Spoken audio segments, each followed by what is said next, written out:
So, as someone who plays a mobile game pretty much every single day and, scrolls through Instagram and, blah, blah, blah, etc., I see a lot of mobile game ads, and I thought it would be really interesting that if I've seen a mobile game ad more than once, or if it was something that remotely caught my eye or was, somewhat interesting to me, I would try to download the game and kind of give it a chance to see where it goes, because I've actually had a lot of fun playing mobile games in the past couple of months, which I guess I've been playing for longer than that, but this is the first game that I actually came across that I was really interested in just diving right into, and it is Guardian Tales, which I've always had this weird attraction to games that have sort of like these 8-bit style pixel graphics to them, so this was an easy one for me to just pick right up and just dive right into, so let's get right into it. So I've not been playing the game for too terribly long, maybe like a week, maybe two at top, so don't take this as sort of like a overall like review of the game or anything like that, but I've completed all of the Chapter 1 content, which is really cool, and you can see right here I'm kind of looking through the world map and everything like that, which this is just for the Chapter 1 area. You can kind of go through and do these like sort of regular missions, and in those missions it's kind of like a little scavenger hunt where there's materials and stuff like that you can go through and find, and different outfits and weapons and stuff like that you can get out of treasure chests, and even like small like people that you can talk to, or objects to interact with that unlock side quests, and just little branching missions that fall off of the regular sort of story, which is kind of cool, and it's just something extra to go through and mess around on while you're going through the game, which is kind of cool. And obviously you get a bunch of like in-game currency and stuff like that, so that way you can actually summon, which a lot of these gacha games and sort of stuff like that are reliant on, is you summoning for characters and building up your account. So, hopping into like a mission and everything so you guys can actually see what the actual gameplay is sort of like, you actually have your character and everything, and you can see in the bottom right you have some simple controls, and in the bottom left you'll see me like pull up the actual like directional buttons and everything like that, which brings me to sort of like the first gripe I have with the game is the control scheme is, pretty much the best that they could do with it, but I'm just not really a big fan of the games where you have to use on-screen like controls to really move a character around, because they always seem really finicky to me. I have played the game on my phone, and I always prefer a physical button, which I guess if you have sort of like a Bluetooth controller or anything like that you can play on your phone with, it would make this a ton easier and like just way more fluid in my opinion. But I actually had a lot better chance with this playing on BlueStacks, which is a mobile game emulator, I guess. Like it's pretty much just a phone emulator, and just using WASD to kind of move with those on-screen controls as it is, it just worked a little bit better for me personally. I'm not a big fan of the touch controls, sort of like with the layout that it's got there. Like they just never seem to work out really well for me, but it's just personal opinion. When you get into an actual main mission in the game, it's actually kind of cool because there's like little puzzles and like little characters to interact with at each individual level, and some of the puzzles are actually kind of fun and like interesting. I mean, some of them are pretty easy. Obviously they're not meant to be like extra hard or anything like that, but just something to kind of occupy you while you go through the game, and it's not just completely like, oh hey, like beat all these enemies, blah blah blah. Like there's a little bit more substance to it, which is kind of nice. And some of the characters have like funny dialogue that end up going back and forth with each other, and like I said, you can talk to some characters and unlock side quests and this and that, and so like it's not just constant like fighting and stuff like that. They break it up a little bit, which is kind of nice. And as you can see, if you can see in the very top right, there's actually like little purple screws and some like little like yellow gold sort of like block square things that you can collect throughout the levels and stuff, and there's obviously treasure chests hidden throughout the levels that have different kinds of loot and gold and resources and stuff like that you can use outside of battle, which is really cool. And I mean, I don't know, it's just cool. It's not really like a collect-a-thon or anything like that, but there are like fun elements in each level where you can try to go through and collect all of that stuff and get there's 3 total stars that you can get for each main story level, and you can try to collect all those stars by getting everything inside the level. And I mean, obviously I'm not the biggest fan of having to come back later once you have a new ability or something new that can get you into different areas and stuff like that, but the game does kind of start using,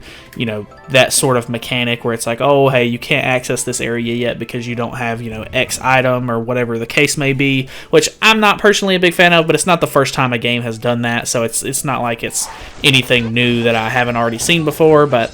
personally, just not a big fan of backtracking, so... There's also a fun little tower game mode, which is just kind of like a side story sort of thing that you can work on, where each floor has its own sort of challenges, whether it be, you know, fighting enemies that are, you know, progressively harder, or, you know, doing different sorts of puzzles and tasks and stuff like that to progress through it.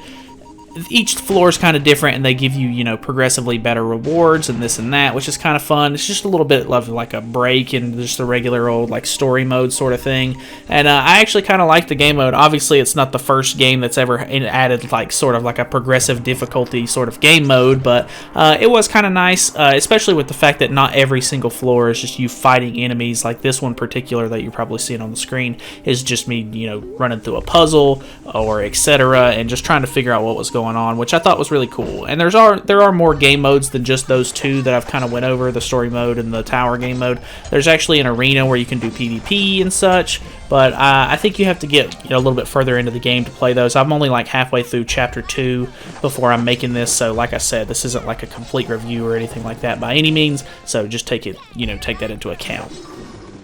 Moving on to the character system in the game, I actually kind of like the way that it's set up. It almost plays a little bit like, you know, a previous game that I've already played in the past, but you can kind of take your character and sort of progress them and like move them up a tier almost, and each tier that they go up, their, you know, appearance sort of like modifies a little bit here and there to show that they've kind of like grown, I guess. And there's, you know, equipment and like all kinds of different slots for the character. You can put different kinds of things on them to obviously increase their power or defense or whatever kind of items you want to put on them to kind of make your own builds for the character, which is kind of cool. And there's even sort of like this, I don't really remember what it was called, but it's like almost like a grid that you can open up and you can unlock, you know, stats for the character to like really like improve the character a ton more than just the regular old progression and stuff like that. And even the XP system in the game I thought was a little bit more unique, where instead of, you know, you just taking a character into a level and using that character to gain XP, you actually gain XP just from beating levels and activities and stuff like that, and the XP just sits in your inventory as sort of like a counter or an item, if you would, and you know, you can actually just take that XP, and whenever you unlock a new character or you need to add XP to a character, you can just click on your like character selection list and you can just hold the level up button and it'll feed XP from your sort of like inventory into the character and level them up, which I thought was actually kind of interesting. I mean, I'm sure there's games that have done that before in the past, but I don't see it very often, so it was kind of a nice like change of pace. So pretty much like all gacha games, obviously there's going to be sort of like a pulling or summoning or, you know, drawing mechanic to the game where you can pull characters or even equipment. This game actually does split it into two different sections where you can draw for heroes or you can draw for equipment, which is kind of nice. I really don't like games where like I can summon and like I'll get equipment and characters sometimes, because sometimes I would rather just pull for characters and I just get a whole bunch of like crappy items that when I first start the game I have no idea what I'm doing with it anyway. So it's kind of nice that they split the section up a little bit, which is kind of cool. But the pull animation is actually really cool. You can see it on the screen right there. It's like a little like almost like a drone, and it drops off a box for you, and you have to sign for it, which is the animation, I guess, which is kind of cool. And then like they're just like little action figure boxes, and like you pull the characters out of those boxes, which is kind of cool. I don't know, just personal opinion, I thought that was really neat. And like I love the whole like 8-bit aspect on the characters, but the world around it is sort of like a 3D like voxel sort of like look. I just think it like really like brings it all together as far as like the style of the game goes. It's very aesthetically pleasing to me. But yeah, so obviously there's pulls and stuff like that. I couldn't really tell you what the rates are for the game. I want to say it was like a 1% chance for me to pull like the guaranteed like or not guaranteed, but the featured character for the banner. I don't think I got lucky enough to even pull it, but I did pull like a couple of rares or whatever, and then, you know, obviously there's a bunch of normal characters that I pulled as well, but I don't know. I mean, you would have to look into the rates a little bit more if that's something that like really drives you to play a gacha game or anything like that, is, you know, how high the rates are for the characters and stuff like that, because I know that it's kind of an important detail, but I don't know. I had a lot of fun playing the game. I mean, there's, you know, pretty interesting characters and stuff like that, and some of it's not like all that fleshed out. Like I noticed after I was done pulling characters and stuff, some of the characters had like an actual portrait, and it showed you like what the character's like drawn form looked like how they intended for the character to look outside of its sort of like 8-bit pixelated like look. And then other characters didn't have theirs yet, and it was sort of just like a filler image that was in place of it. But yeah, I had a pretty decent time playing the game. Hopefully you guys might check it out or something like that if you're at least interested in it after, you know, watching the video or anything like that. But